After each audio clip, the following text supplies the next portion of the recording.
Hey folks, I'm Dr. Mike for Renaissance Periodization. Weekly tip number 5, if you're keeping track, how to use veggies to control your hunger. Just a few things. So here's the deal. In hunger management, veggies have a few interesting insights and few interesting sort of effects that we can capitalize on. They have lots of fiber, which is super, super filling. They have very few calories, which means you get full while eating very few calories. They have lots of volume in general, a lot of times from the sort of interaction of the fiber and the fluid volume, which means, again, they fill you up a ton and reduce your hunger.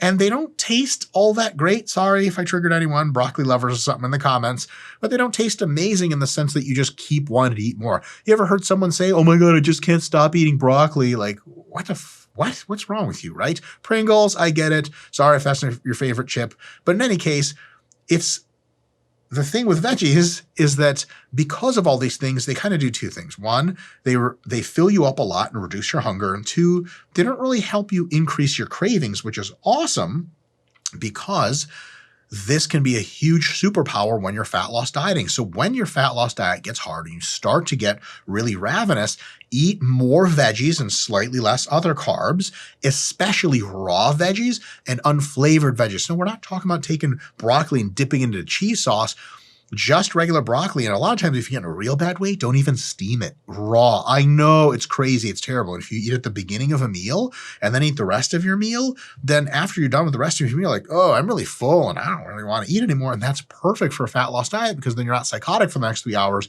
just waiting for your next meal and having it ruin your life.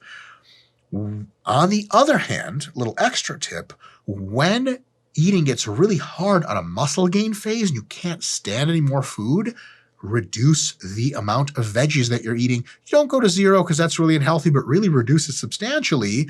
And if you do eat veggies, or you should be, the ones you still eat on a massing phase, preferably eat them cooked and very well flavored and part of a meal that makes a lot of sense. That way you're not cramming down the same amount of chicken, broccoli, rice, hating yourself, and you can't gain weight. So essentially when we're deep into a fat loss phase, we make the veggies taste not so good and we eat more of them, fewer of the other starchy carbs and fruit.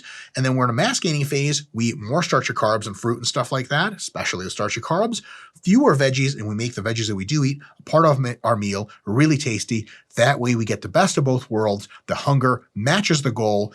And then you have a better diet, less stress, better results. You're leaner. People talk to you finally. You get promoted at work. You meet your future wife and your life's perfect. See you next time for next week's tip.